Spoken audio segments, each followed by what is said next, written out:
हे guys, very good morning. आज मैं आप लोगों के साथ शेयर करूंगी कढ़ी की रेसिपी, और ये अलग तरीके की कढ़ी की रेसिपी है। तो ये पूरी वीडियो में आप जुड़े रहना। तो चलिए देर ना करते हुए स्टार्ट करते हैं आज का vlog. Hey guys, very good morning. Radhe Radhe, Hare Krishna, जय माता दी। Good morning guys. यहाँ पे मैंने ये तीखे वाली मिर्च है और ये अच्छे से साफ़ करके और इनके जो नक होते हैं ना वो तोड़ के और ये मैंने काट के और ये जो है ये किचन टॉवल है उस पर सुखा दी है। अब ये पंखे की हवा में छाए में सुखा दी हैं। तो ये धीरे धीरे ना 4-5 दिन लग जाएंगे इनको सूखने में। तो इनको मैं फिर बाद में पीस लेंगी। और जो जैसे लाल मिर्च डालते हैं ना तीखे वाली, उसकी जगह मैं इनका यूज़ करूँगी। तो हरी मिर्च के अपने फ़ायदे होते हैं। तो ये यहाँ पे मैंने सुखा दी हैं। और ये बाद में ये है ना सूखने के बाद बिल्कुल ग्रीन रहती हैं। और चटनी भी बनानी होती है ना तो भी आप इनकी चटनी बना सकते हो। तो ये जब सूख जाएंगी ना तो इसको कैरी करना भी आसान होता है। तो अगर ये हरी यानी गीली रहती हैं तो ये ख़राब जल्दी होती हैं। तो इसलिए मैंने आधा किलो ये मिर्च मंगवाई थी। कुछ मैंने अचार डाल लिया और कुछ मैंने ऐसे काट के और इनको सुखा दिया है। तो ये मैं ऐसे जो है मसाला यानी हरी मिर्च को सुखा के पीस लेती हूँ। तो आज यही प्रोसेस मैंने किया है। और ये देखो मेरे बाल कैसे हो रखे हैं। और रात को मैं धो के सोई थी। कल मैंने ऑयलिंग की थी।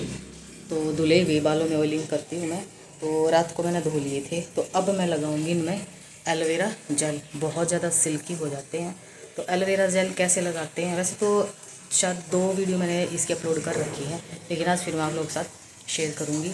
तो एलोवेरा जेल कैसे लगाते हैं। जो ताज़ा एलोवेरा जेल होता है ना, यानी जो एलोवेरा का प्लांट होता है वो नहीं लगाना है आपने। जो ऑर्गेनिक जेल जो मार्केट से आता है आयुर्वेदिक भी होता है, तो वो बस आपने लेना है। जो मैं अपने फेस पे भी यूज़ करती हूँ, जैसे पतंजलि का ले लिया मैंने। तो एक होता है बायो ऑर्गेनिक, उसका भी जेल अच्छा होता है। तो उनके बारे में भी मैंने 2-3 वीडियो बना रखी हैं। तो आप डिटेल में वीडियो अगर देखना चाह रहे हो तो आप चेकआउट कर सकते हो, चैनल पे विज़िट कर सकते हो।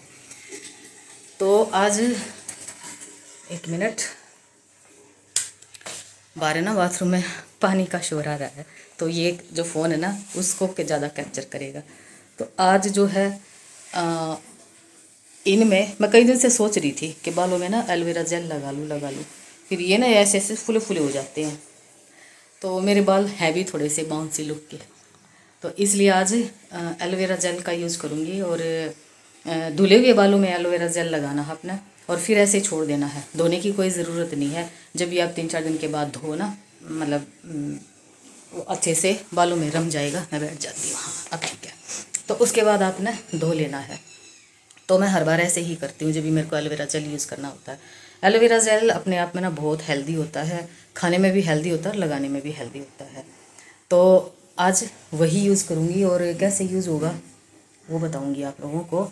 देखो मतलब एलोवेरा जेल है ना, आप मैं तकरीबन अपने फेस पे वो अप्लाई करती रहती हूँ, हाथों पे भी अप्लाई करती रहती हूँ। तो और बालों में भी, खाली बाल में नहीं लगाना, स्कल्प पे भी लगाना है। जैसे ये सिर की जो स्किन होती है ना यहाँ पे, ऐसे इन पे भी लगाना है। तो एलोवेरा जेल बहुत ज़्यादा हेल्दी होता है, बहुत सुपर फूड में आता है ये। तो इसलिए आज एलोवेरा जेल का यूज़ करूँगी अपने बालों। तो अब यहाँ पे ये मैंने जेल लिया है और ये बायो ऑर्गेनिक का है। देखो इसका कोई मैं विज्ञापन नहीं कर रही हूँ, बस जस्ट मैं इसको यूज़ करती हूँ। और ये बहुत ही बढ़िया वाला जेल है, तो इसलिए मैं आप लोगों के साथ शेयर कर रही हूँ इसको। तो ऐसे हाथ पे लिया और जैसे तेल लगाते हैं ना, ऐसे अपने पूरे बालों में ऐसे करके लगा लेना है। मैं कोई बालों में कोई सिरम वगैरह कोई कुछ ऐसा यूज़ नहीं करती हूँ जो केमिकल का हो। और ये जो जेल है यही मैं यूज़ करती हूँ। और बाकी ऑयलिंग वगैरह रेगुलर करती रहती हूँ। तो बहुत हेल्दी है मेरे बाल। बस ये है कि मैं ज़्यादा बड़े नहीं रखती हूँ।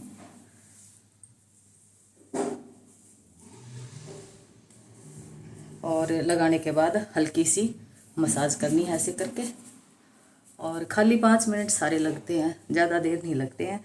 और बस कॉम करके और हल्की हल्की कॉम करके मोटी कॉम कर लेनी है और बस छोड़ देना है। आप अगर ये सोचो ना चिपचिपे बाल हो जाते हैं, तो चिपचिपे बाल होते नहीं हैं। मैं सूखने के बाद भी दिखाऊंगी। जैसे अभी तो मैं जेल लगा के गीले हो जाएंगे, तो लेकिन सूखने के बाद भी मैं दिखाऊंगी।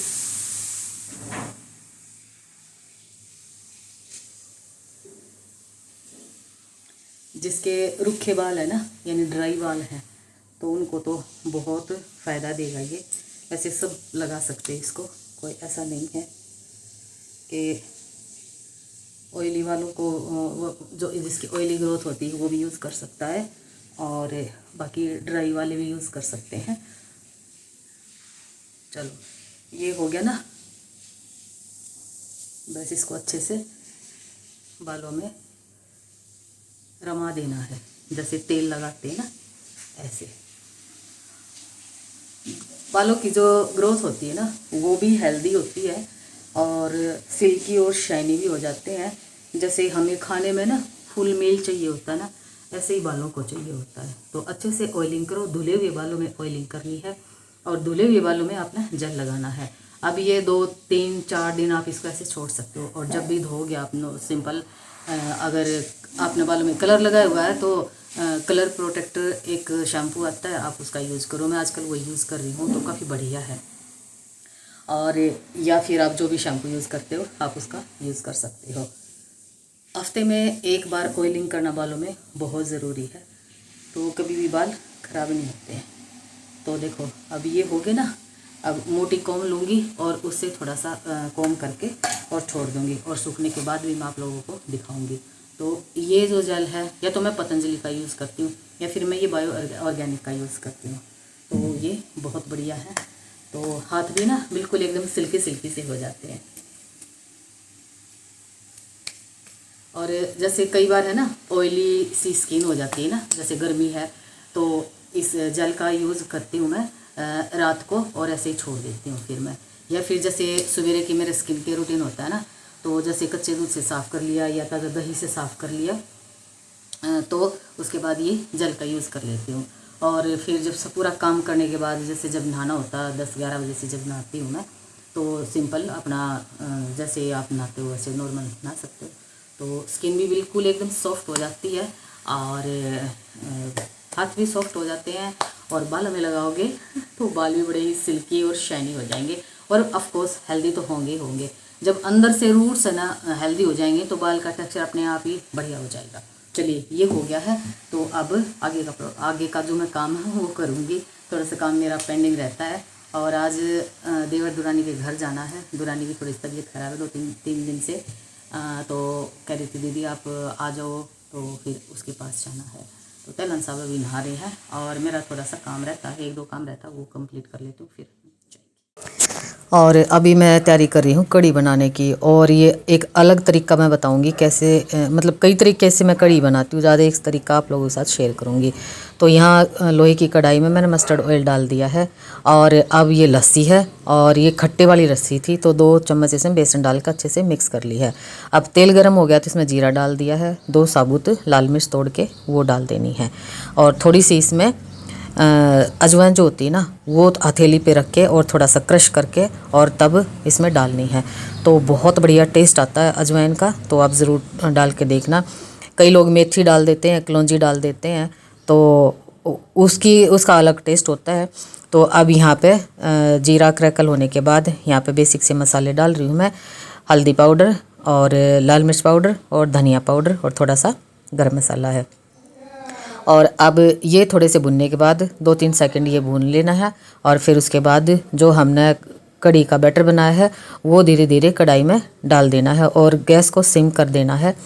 सिम आंच पे ही आपने बैटर को डालना है, नहीं तो ये इसमें लस्सी है तो ये फट जाएगी। तो सिम करके तब आपने कढ़ाई में बैटर को डालना है धीरे धीरे करके, और जब तक इसमें बॉयल नहीं आ जाता तब तक आपने इसको चलाते रहना है। अब बॉयल आने के बाद इसमें नमक ऐड कर देना है, और नमक अपने टेस्ट के अकॉर्डिंग आप इसमें ऐड कर सकते हो जितना आप, जैसे हम कम खाते हैं और सेंधा नमक खाते हैं तो वो आपकी अपनी चॉइस है। अब ये कढ़ी बनने में ना लगभग 1 घंटा लग जाएगा। तो यहाँ पे कड़ी तो तैयार है और अब इसमें लगाते हैं तड़का।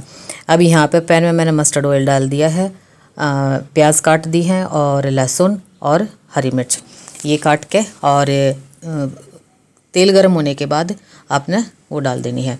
अब यहाँ पर तेल का यूज़ कर सकते हो आप, देसी घी का यूज़ कर सकते हो, चॉइस इज़ योर्स। ओके।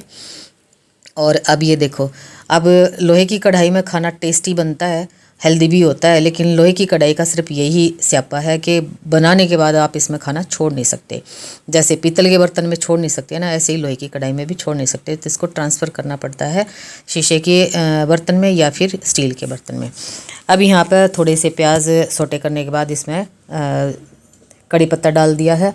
और ये जो कड़ी पत्ता है ये मेरे पास जब प्लांट होता था ना, काफ़ी बड़ा सारा था, तो उसे तोड़ के और धो के मैंने छाई में सुखा लिए थे और फिर ये टाइट कंटेनर में डाल के और मैंने फ्रिज में रख दिए थे। तो एज़ इट इज़ ये बिल्कुल ग्रीन है, तो जब मुझे ज़रूरत पड़ती है तो मैं इसमें डाल लेती हूँ सब्ज़ी में। तो यहाँ पे देखो कड़ी डाल दी है मैंने तड़के में, और अब इसको 2 से 3 मिनट के लिए सीम आंच पे ही पका लेना है। और अब धनिया पत्ती डाल देनी है और बस बन गई। और अब इस कड़ी को आप किसी भी रोटी के साथ खा सकते हो। आज मैं बनाऊंगी बाजरे की रोटी, उसके साथ इसको खाएंगे। तो चलिए फिर इस व्लॉग का यहीं पे एंड करती हूँ और मिलती हूँ नेक्स्ट दिन में और एक और नई ऊर्जा के साथ। Children take care, bye bye.